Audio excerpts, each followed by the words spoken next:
be able to see this.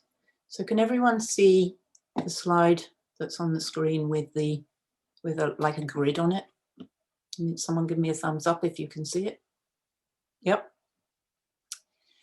So this is one of the teams that I'm a member of. This is a team of coaches. There are 13 coaches who've come together this year. Six of us worked together in March when we offered a COVID transition coaching program for people.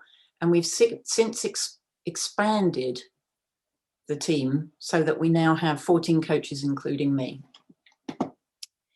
And when I think about why they are so special to me and why I think of them as my team in this time, first of all, what's really remarkable is that almost all of them I've connected with during this year.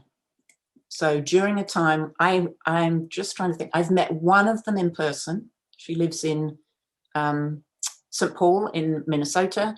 And I actually met her a couple of years ago because I was giving a presentation there and she came and met me for lunch. With the exception of that one person, I don't think I've met any of the rest of them in person at all. We've only met online. And some of that team I've only met online this year, starting in March. And when I look at what they bring to me and look at these tremendous strengths, just look at the array of strengths here. Now, I will tell you that every person on this team is very different in their profile, very, very different combinations of strengths, but you'll see there are some particular strengths that are really concentrated. So my question to you in this moment, and I'm not specifically talking about teamwork, the strength right now, but as you look at this profile of teams, so the numbers show how many people have this strength as a signature strength. So out of our 14 coaches, 10 have love of learning as a signature strength. 8 have fairness as a signature strength. 8 have spirituality as a signature strength, which is actually pretty unusual for a team of 14 people to have that many. So as you look at this profile, what do you imagine the team brings to each other?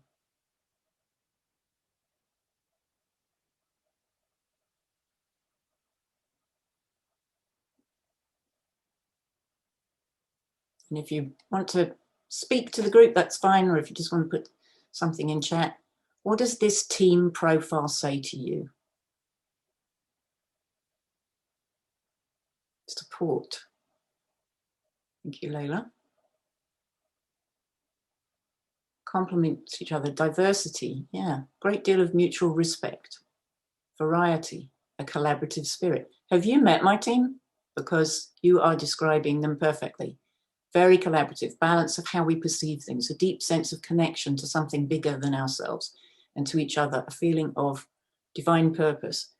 New information, yes, lots of learning and curiosity. Lots of generous people get together well and shared work. So the interesting thing is, yes, we have all 24 character strengths are represented here as signature strengths, some more than others. And the interesting thing is that there's research that shows that teams that have a lot of people with either teamwork or fairness on the team tend to work well together. So teamwork, the strength of teamwork, isn't critical for strong, well-connected, effective teams. Fairness is important. Another one that seems to be important is prudence in order to bring the team together and help them plan. Now, we have 2 people with prudence as a signature strength. Some of you may remember from a session with Ryan that prudence is not typically a signature strength. So as you look at this and you go, oh, only 2 out of 14 have got that as a signature strength. Well, prudence is one of the 5 strengths most likely to be ranked low. Now, we didn't bring this team together for the strengths they had. We discovered the strengths after we'd come together. And it is a very committed team. There is a strong sense of doing things for something beyond us. There is a very strong sense of wanting to give to other people. There's a very strong sense of wanting to collaborate. It's one of the most amazing teams I've been on for people saying, I'll take that and do that. Now, I'm a project manager, so I'm used to saying to people, can you do this? Will you do this? who's going to do this, and people step up. Another thing that happens is when we are challenged with a question, we discuss it. And there are lots of, as someone put in the chat, there's a lot of perspective and different perspectives when a question comes up about how we're going to do some of the coaching. So I realize that I'm really, really fortunate this year to have had this team come together because of all the things you said in the chat, because of the tremendous diversity of strengths that we have. Now, the interesting thing is one of the pieces of research that's been done through VIA is into team roles. And there are actually 7 team roles in teams. So these are generic roles. It's not functional roles, but these, and it's a bit wordy, I apologize for that, but basically there are 7 roles that have been identified that make up a team. And so you've got the idea creator, the person who comes up with that original thought of what we might do. You've got information gatherers, and those are the people that go out and do the research and check into how viable it is and look to see if ever anyone's done that before. And we've got decision makers. So they're the people who take that information and the ideas and they work on, well, what are we going to implement? What are we going to act on and what are we not? We've got implementers. Those are the people that make it happen. Those are the people that actually take the decision and the information that's been given and they actually drive things forward and help make the decisions come to fruition.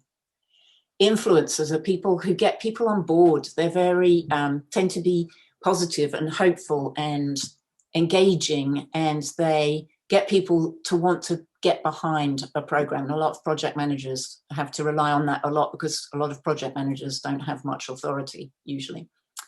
We've got energizers. Those are the energizer bunnies, the ones who keep everybody going, and they tend to be zesty and energetic. And when everybody's feeling a little slow and sluggish, the energizers will get them going. And then we've got our relationship managers.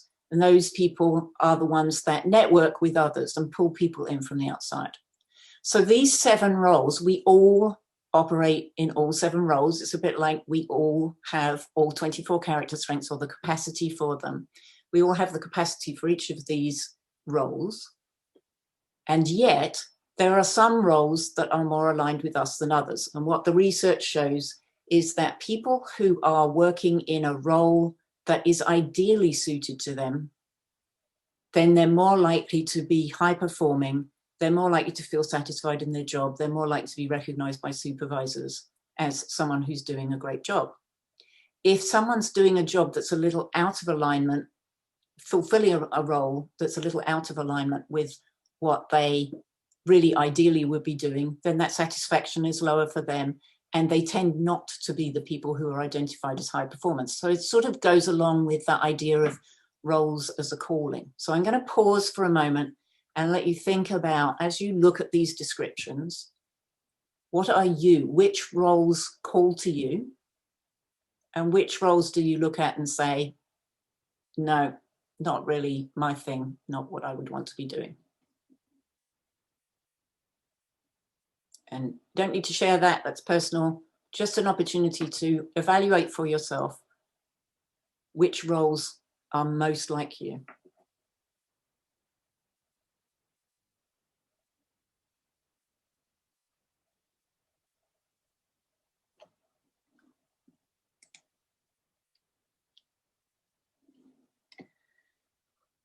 So hopefully you've had a moment or two to consider that. Hopefully it's long enough. I apologize if I'm rushing. In fact, I'll give you a minute or so more just to think about that, to absorb that. I know it's not so easy to read all of these things in a rush.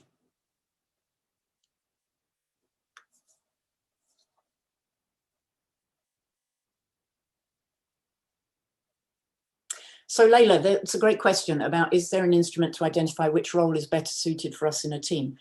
The measure that is available doesn't really measure which one is better suited to us. It's more of a measure of how we fit into the role that we currently perform. And there's research going on. It's very early. There's just a few studies that have been done into teams and how the character strengths align in teams. And this particular study that I'm referencing today is the most recent one. And it's pretty it's pretty interesting stuff. One role that resonates with me is influencers and energizers. Okay. And information gatherers and implementers. So Monica, that's interesting. My husband is an information gatherer times a million. They are not so common, and it is not so common for information gatherers to be energized by that role, which I find interesting because my husband is absolutely energized by that role. Swantin says, I'm more an implementer and relationship manager. We've got an idea creator and energizer. Sherilyn, I'm just going to mute you. So one of the things that has come up for me is, as a project manager, I coach a lot of project managers, and there's an expectation in project management that you will go from the beginning where someone's had an idea, you will plan it all out, you will drive the execution, and you will get to delivery in a project. And one of the things I've been exploring is, does that really make sense? Because I would say for myself, I am absolutely enthusiastic and energized when I'm implementing. I am not the biggest idea creator, and I'm not the person who's most engaged when doing planning, which for a project manager, for a lot of people would say, well, that doesn't make any sense. But that the kind of project manager I am is a get it done project manager rather than a plan it. I know other project managers who love to plan and plan and plan, and they find it kind of hard to move on. So having thought about which roles call to you most, now look at this. I hope that is readable on your screens. I know some of you are going to be on pretty small screens. This is the alignment, particularly strong alignment of character strengths to the different roles. So some of them, no surprise, you'd imagine idea creator is going to be high in creativity, probably. Now, you don't need to be high in all of these strengths for this role to fit you. These are just the strengths that most closely align or most likely to show up as high strengths for you if that role suits you. So for energizer, it's quite likely you're going to be high in zest and or hope and or social intelligence, curiosity, and leadership. One or two of those is likely to be a high strength for you, or all of them are going to be solidly middle strengths because we take into account the whole 24 profiles. So if you've got a role where one of the strengths, say relationship manager, kindness is a signature strength, but the other four are ones that don't really resonate with you, and then you've got zest, hope, social intelligence, curiosity, and leadership are all squarely in the middle, around about 9, 10, 11. Energizer would probably show up as a higher role function for you. So as you think back to what roles you thought would call to you, and now you look at these, and if you've taken your character assessment, character survey, you're aware of what your top strengths are. How do you find those top strengths align with the roles that you thought were the best fit?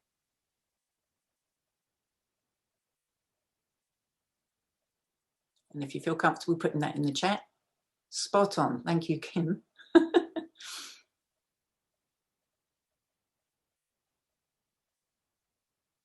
So feel free to just put a yes or a no. You know, I'm thinking about the role that you identified with, and now the strengths that you see are strongly identify with that role. We've got some confirmed perfect fit now.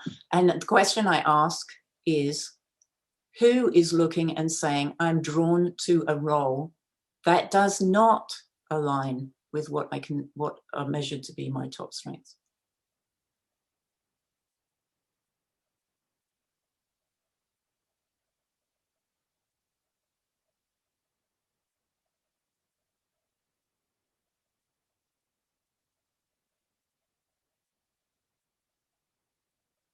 So what was really interesting about this for me, for my team, so remember, I showed you my team, we've got strengths all over the map. I worked out the measure, and I didn't have time to sort of compile this into something, not really drawn to the role, which does not fit as well. Okay, so I'm going to come back to the role fit and some with these profiles. So I have the profiles here of some of the team members. I'm going to just fold this over because I don't want to, in the interest of anonymity, and hopefully you can see this. So on the left-hand side, we have idea creator, and on the right-hand side, we have role manager, and the other one's in between. And you'll see that there's a graph of how, it's a graphical representation of how intensely the person is drawn to the particular role. So this particular person, their top ranked one is relationship manager, and their second ranked one, I think, is energizer. So 1 and 2 is energizer. But if you look, the whole profile is pretty flat. There's not much difference between our 1 over here and our 7, which is here in the middle. So then I look at someone else in my team, or in the team that I'm on. And let's see. So now we've got this person.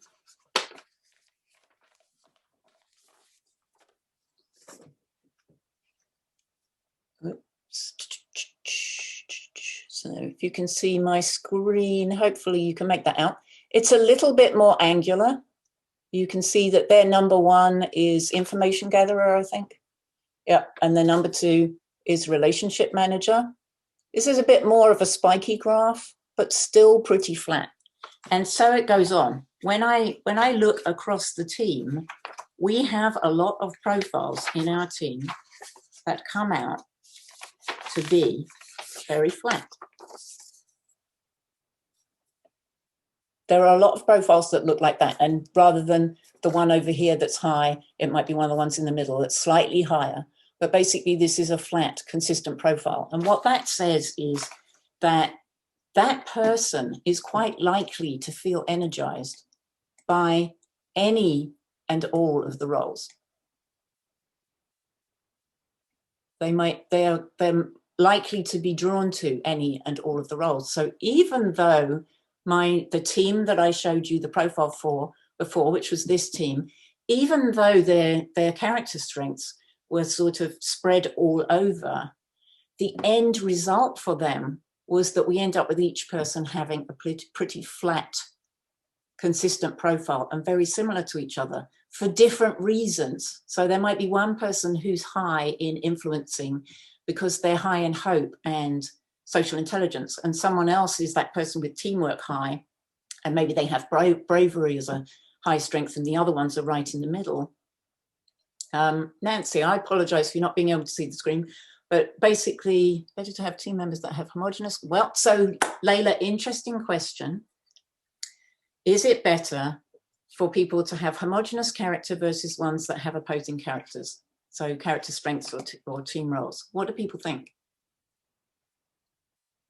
So we're being very mindful about team structure today and teamwork. And I haven't even touched on the strength of teamwork yet.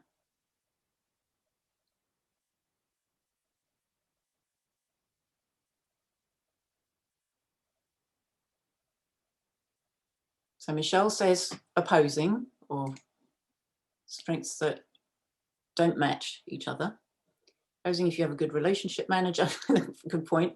Blend of a multitude of strengths. Opposing, I think, is better because you can use all of them. Characteristics versus character strengths. Not Simone, can you say a bit more about that? I don't know what that question means. Seems like opposing, so you get more strengths. It is better diversity and strengths. So the interesting thing is, and I've done a lot of work with this because this is one of the areas that I'm fascinated by, is character strengths in teams.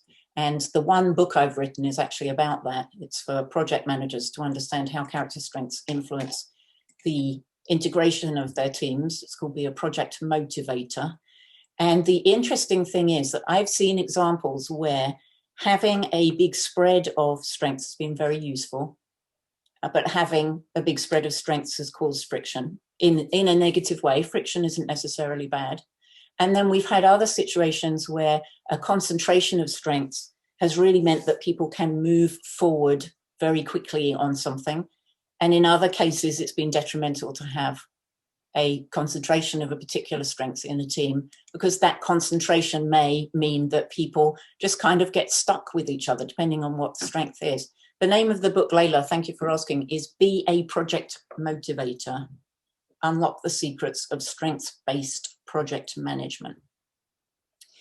So what the research shows, interestingly, is that in terms of character strengths, so far, there is very little evidence that concentrations of character strengths are negative or not beneficial to a team. Now, there's a question of whether you can get into a bit of groupthink. And one of the things I do a lot of work with is sort of in groups and out groups.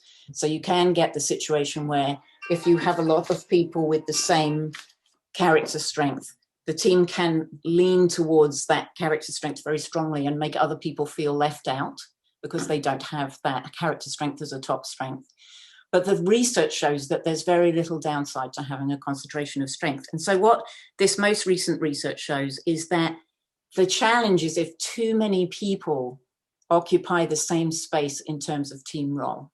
So if you have too many people trying to occupy the same team role, that causes more challenge than having a lot of people who use the same character strength as a signature strength and have a character strength as a signature strength.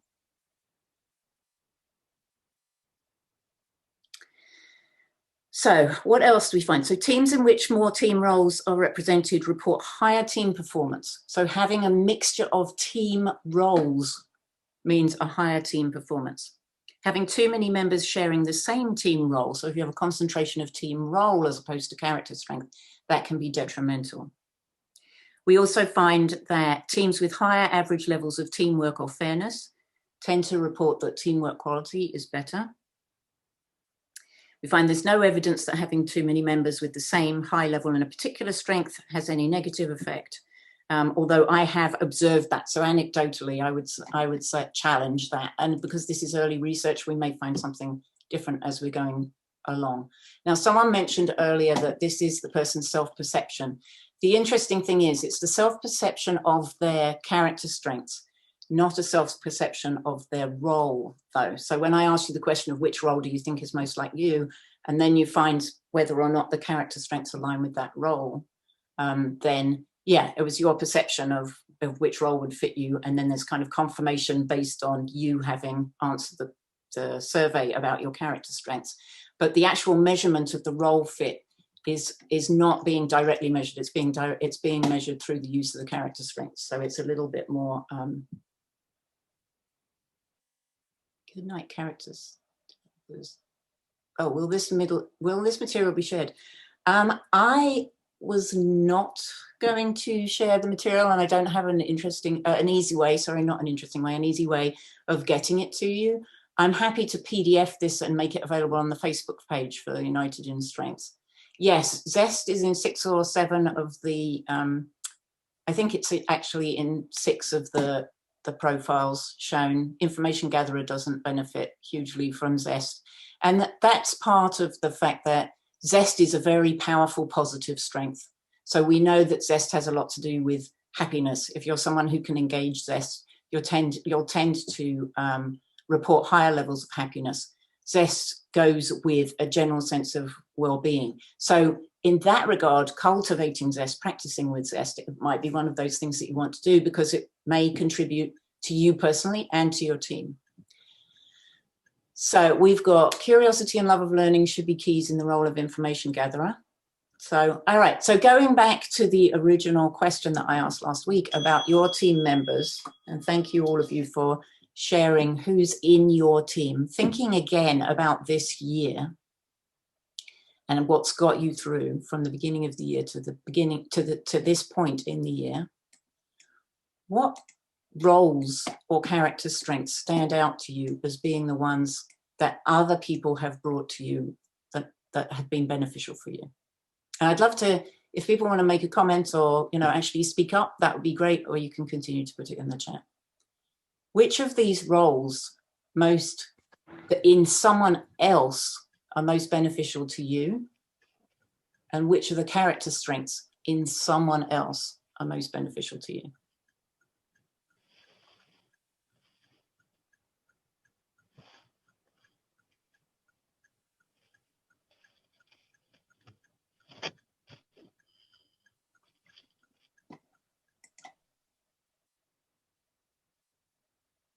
And if you'd like to share with the group, then feel free to put your hand up. The question, Susan, is, let's just focus on the roles. As you look at these team roles here, and you think about people who have helped you navigate this year, which roles do you think they fulfill?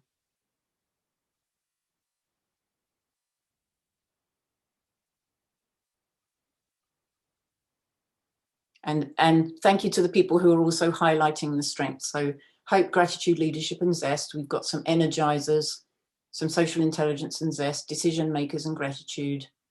So there's another question here from Simone. So a question about typical team dynamics. What happens when character strengths associated with team roles, sorry, that's just disappeared, with team roles isn't embraced by others because the person in question may not fit norms or biases? So that is, I love that question, Simone, because that's one of the things that I spend a lot of time in groups exploring, is to have the teams themselves think about what the fit is like for different people in the team. So if there's someone that shares a leaning towards a role, or if they share certain character strengths with other people, how do they feel about their fit? And if they don't share those, how do they feel about their fit? And what usually quickly happens is people start to understand how, for example, I had a team where only one person in 110 had humor as a high strength.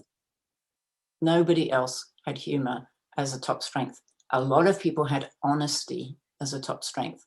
And there was this dynamic tension between them because people wouldn't recognize and didn't think about the times where he might actually be joking and not being serious. They would take things that he said at face value. Once we uncovered the strengths, and I did this with this team of 110 people, I did character strengths work with them. They started to understand how they needed to be more sensitive to the person's preferences. And we were able to integrate and leverage some of those strengths that were only in a few people to boost the team's experience. And so he became the king of humor, and we knew to check whether or not he was being serious before we took something he said seriously. I've had a life coach, and her perspective has helped me enormously. Gratitude, compassion, influencer, energizer, kindness, hope, gratitude, curiosity. Okay, so when we look at the strength of teamwork itself, so that it's part of the justice virtue, and it's about citizenship and social responsibility and loyalty. That specific strength I've already mentioned, if you have that in high amounts in a team, that tends to coincide with the team saying that they work well together. What are some potential downsides of people being high in teamwork? And Pavina, I'll put the name of the book in the chat while you're thinking about that question. What are some potential downsides of lots of teamwork strength in a team?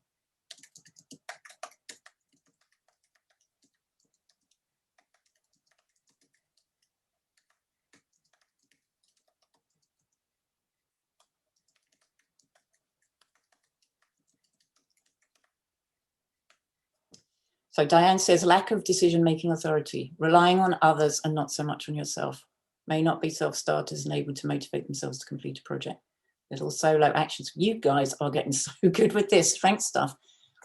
Yes, so what can happen with a lot of teamwork is that people become very dependent on each other. Groupthink, lack of necessary tension.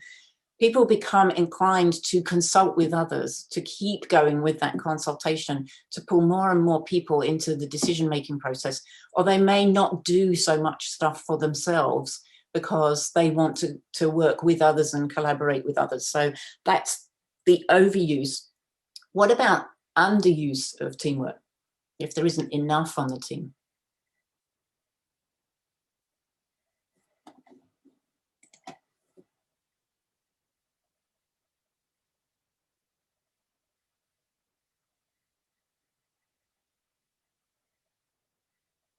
Lack of cohesion and chaos, no forward movement, too much tension, non-constructive opposition. So one of the things that can happen, dysfunction, one of the things that can happen when you have people who are low in teamwork, so this is more like having individuals who don't rank teamwork very high, is they can start to delegate their work to other people because they're more focused on their individual sort of forward movement and less on the shared success and the shared collaboration and everything. Too much heading in your own direction, no consideration for anyone else's plans, do not share the same goal. So yeah, that teamwork, and what the research I was quoting earlier said was, it's not just about teamwork, fairness can do the same thing, that fairness can create that balance if teamwork is not one of the highest strengths. We can benefit by having others help us in our thinking and decision making. So teamwork, I was just going to say as well, so this idea of citizenship and responsibility towards others, that's one component of teamwork, or it's closely associated with teamwork. This loyalty is that trust in the people around you and a belief in the group and the group's direction. So, and moving, you know, being loyal to the group's purpose. And then another measure is sort of patriotism or pride in your group, your community, your country, without being detrimental or negative about other people, but having this positive identification with the group to which you belong and being proud of that group. So, so those are just some things to think about in terms of the specific strength of teamwork. So the last few days, I've been doing some presentations with people around mindfulness and character strengths with teams. And one of the things that we have done, I was trying to think about what we were going to do in terms of a meditation today. And one of the things we've been doing is creating a mindful minute together. And so I invite everybody now, it's only going to take us just over a minute to do this. I invite everybody now to get comfortable, preferably with your feet flat on the floor, or if you're sitting in a cross-leg position or something, that's fine. Standing is okay as well, but get comfortable. You can have your eyes open or closed. And we're going to start by taking 3 slow breaths. And you're going to breathe in to a count of 3 and out to a count of 5. So we breathe in, 2, 3, out, 2, 3, 4, 5. In, 2, 3, out, 2, 3, 4, 5. One more. In, 2, 3, out, 2, 3, 4, 5. Now, return your breathing to your normal natural rhythm and start breathing, eyes open or closed, and count your breaths. And I will let you know when to stop.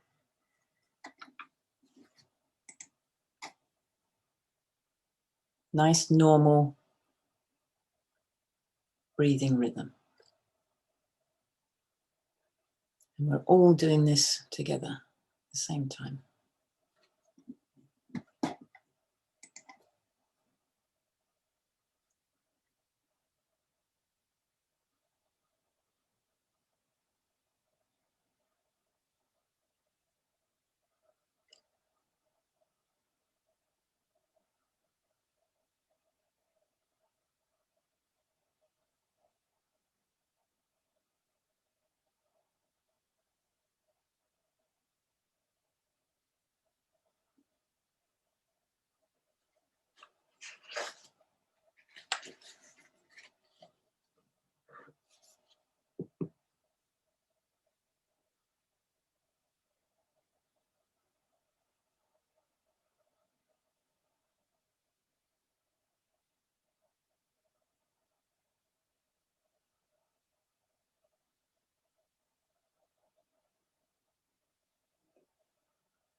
Okay, you can stop there. Keep a note of that number. That is your mindful minute. So you start with 3 slow breaths. And the reason we can't breathe out more slowly than we breathe in is because that engages the parasympathetic nervous system. And it's the parasympathetic nervous system that calms you down.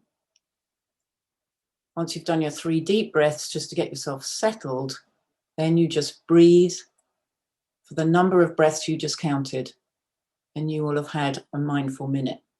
The act of counting the breaths means you're focusing on the breath and you're disconnecting for a minute. So this group, this team now has their own mindful minute that they can carry anywhere that they want to go. So before I open this up to the group, I wanted to read you a Rumi poem because it made me think of teamwork. It also involves elephants, which is a particular passion of mine. Some Hindus have an elephant to show. No one here has ever seen an elephant. They bring it in at night to a dark room. One by one, we go in the dark and come out saying how we experience the animal. One of us happens to touch the trunk, a water pipe kind of creature. Another the ear, a very strong, always moving back and forth fan animal. Another the leg, I find it still like a column on a temple. Another touches the curved back, a leathery throne. Another, the cleverest, feels the tusk, a rounded sword made of porcelain. He's proud of his description. Each one of us touches one place and understands the whole in that way. The palm and the fingers feeling in the dark are how the senses explore the reality of the elephant. If each of us held a candle there, and if we went in together, we could see it.